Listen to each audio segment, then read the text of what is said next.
அப்படியே இட்லி எடுத்து பிளேட்டில் வச்சு சட்னியோடு வச்சு சாப்பிட்டு பார்க்கலாங்க. Super idli, super சட்னிங்க.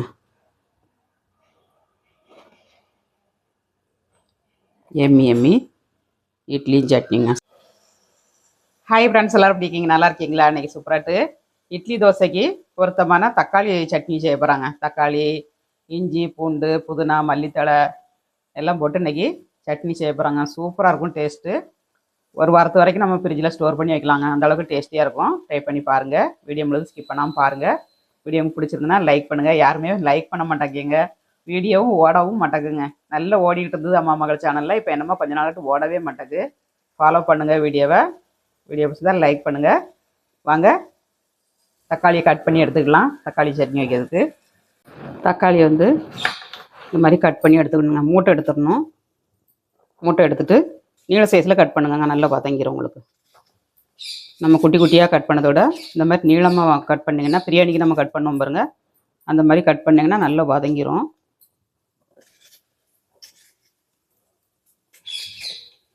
இந்த மாதிரி நீளமாட்டு கட் பண்ணி எடுத்துக்கோங்க.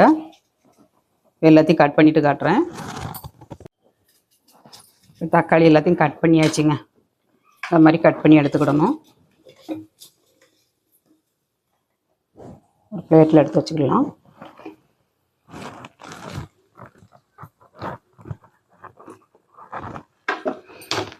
இந்த மாதிரி நீளமாக கட் பண்ணிடணுங்க.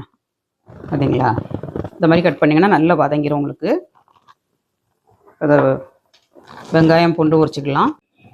வெங்காயத்தை உரித்து கட் பண்ணிடலாம். வெங்காயத்தை உரிச்சாச்சு, கட் பண்ணிடலாம். இதுலேயும் மூட்டை நம்ம கட் பண்ணி எடுத்துக்கணும்.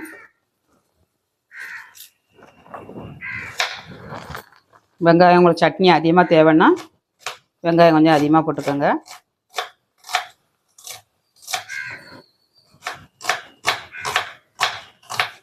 இல்லை கம்மியாக போதும் அப்படின்னா 2 வெங்காயம் மட்டும் போட்டுக்கோங்க.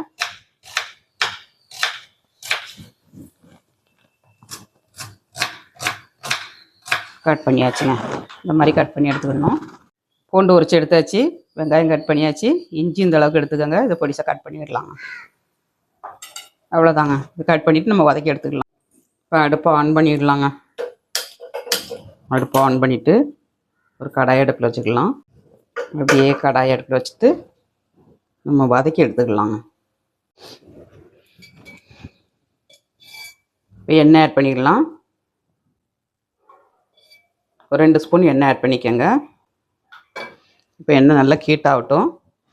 இஞ்சிங்க சின்னதாக கட் பண்ணி வச்சுருக்கேன். இஞ்சி ஒரு 2 இன்ச்சு அளவுக்கு இஞ்சி. அப்புறமா முழு பூண்டுங்க, ஒரு பூண்டை உரிச்சு வச்சுருக்கேன். இதையும் ஆட் பண்ணிடலாம்.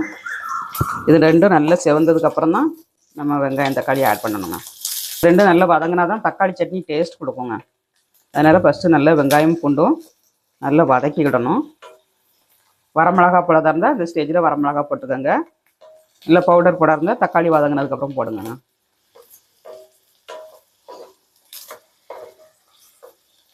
கொஞ்சம் வதக்கட்டும். பூண்டும் வெங்காயமும் நல்லா செவக்க வதங்கிருச்சு. வெங்காயம் ஆட் பண்ணிக்கலாம். நல்லா செவந்துருச்சுங்க. செவந்ததுக்கப்புறம் தான் நம்ம போடணும். இது ஒரு நாள் ட்ராவலுக்குன்னா இந்த மாதிரி செய்யுங்க.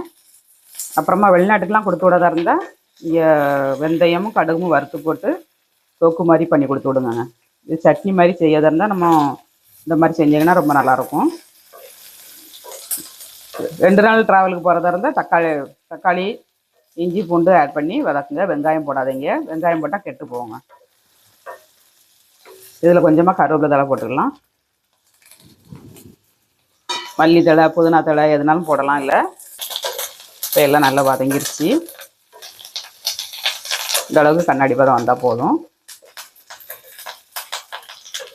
வெங்காயம், பூண்டு நல்லா வதங்கினாலே போதுங்க. நல்லா டேஸ்ட் கிடைக்கும் சட்னியில். இப்போ தக்காளி நம்ம ஆட் பண்ணிக்கலாம்.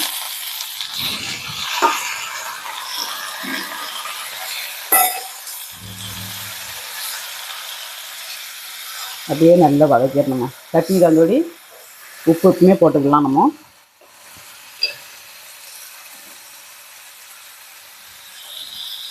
சட்னிக்கு உப்பு போட்டாச்சுங்க.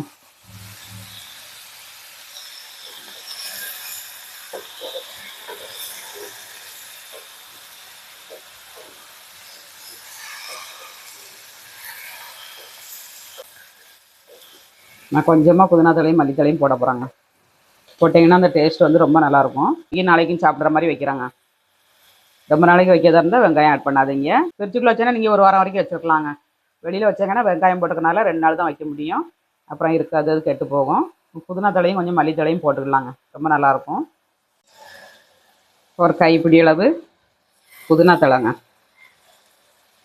அப்புறமா ஒரு கைப்பிடி அளவு மல்லித்தலை, ரெண்டையும் போட்டிங்கன்னா அப்படி ஒரு டேஸ்ட்டாக இருக்குங்க சட்னி வந்து.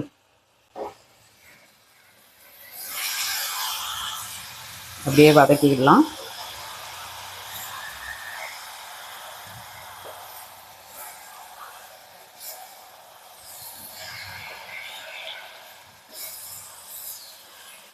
நல்லா வதங்கட்டுங்க. வதங்கினதுக்கப்புறம் நல்லா ஆற வைக்கணும். ஆற வச்சு நம்ம அரைச்சோம்னா சூப்பராக இருக்குங்க. ஒரு வாரத்துக்கு கிட்டே போகாது, உங்களுக்கு வச்சு சாப்பிடலாம். அவ்வளோ ஒரு டேஸ்ட்டாட்டு தக்காளி புதினா மல்லித்தலை சட்னி பண்ணியாச்சுங்க. இந்த மாதிரி நீங்களும் வீட்டில் ட்ரை பண்ணி பாருங்கள். இட்லி தோசைக்கு சப்பாத்திக்கு கூட வச்சு சாப்பிடலாம், ரொம்ப நல்லாயிருக்கும். கொஞ்சம் வேகட்டும் நல்லா. அப்படியே கொஞ்சம் கொஞ்சமாக கிண்டி கொடுக்கணுங்க. கொஞ்ச நேரத்துக்கு ஒருக்க கிண்டி கொடுத்தா தான் ஒன்று போல் நல்லா வெந்து கிடைக்கும் நமக்கு.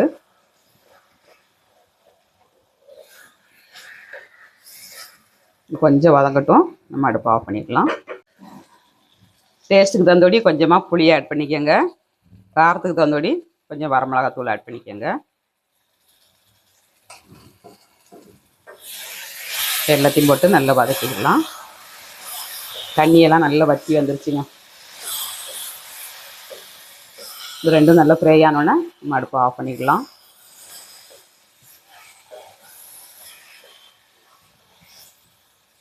நல்லா வதக்கியாச்சுங்க.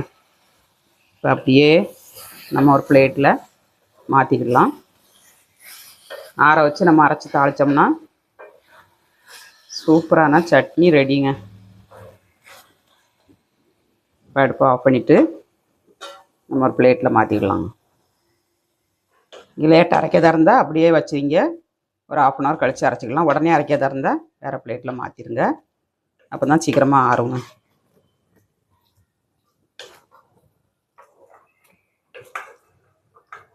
மாற்றியாச்சு.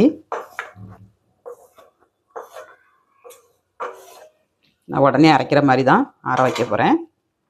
சூப்பராக ரெடி ஆயிடுச்சுங்க. இப்போ ஆற வச்சுக்கலாம். இப்போ சட்னி வந்து நம்ம அரைச்சி எடுத்துக்கலாங்க.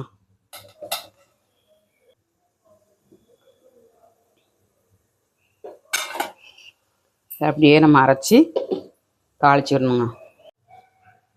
நல்லா அரைச்சாச்சுங்க. சாப்பிட்டாட்டு இந்த மாதிரி அரைச்சி எடுத்துக்கோங்க.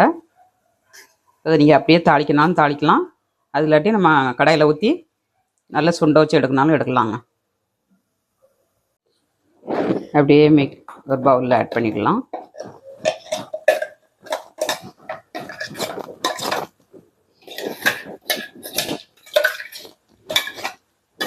தாளிச்சிட்டு அப்படியே கடாயில் ஊற்றி கொஞ்ச நேரம் கிண்டி வைக்கனாலும் வச்சுக்கோங்க.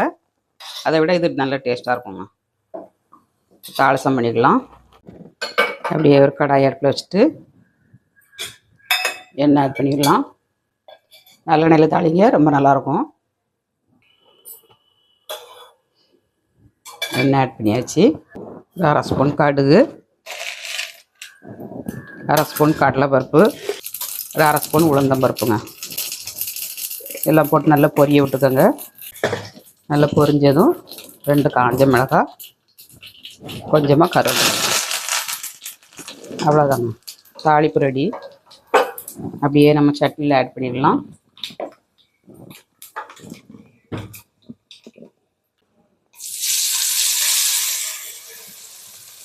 சூப்பர்ண்ணா, எம்மி எம்மி சட்னி ரெடிங்க. அப்படியே கிண்டி கொடுத்துடலாம். அப்படியே இட்லி கூட வச்சு சேவ் பண்ணி சாப்பிட்டோம்னா அவ்வளோ ஒரு டேஸ்ட்டாக இருக்கும். ட்ரை பண்ணி பாருங்கள். இட்லியோட வச்சு சேவ் பண்ணி சாப்பிட்டு பார்க்கலாம். அப்படியே இட்லி எடுத்து பிளேட்டில் வச்சு சட்னியோட வச்சு சாப்பிட்டு பார்க்கலாங்க. சூப்பர் இட்லி, சூப்பர் சட்னிங்க. சாப்பிட்டு பார்க்கலாம். அப்படியே இட்லியை சாப்பிட்டு பார்க்கலாங்க, டேஸ்ட் எப்படி இருக்குன்னு. நல்லா சூடாக இருக்குது. மணக்க மணக்க மல்லிகைப்பூ இட்லி, பிச்சிப்பூ சட்னிங்க. சூப்பராக இருக்குங்க, வேறு லெவலில் இருக்குது. நீங்களும் ட்ரை பண்ணுங்கள், அட்டகாசமாக இருக்குங்க.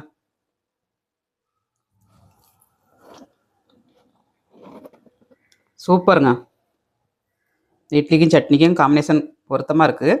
ட்ரை பண்ணுங்கள்.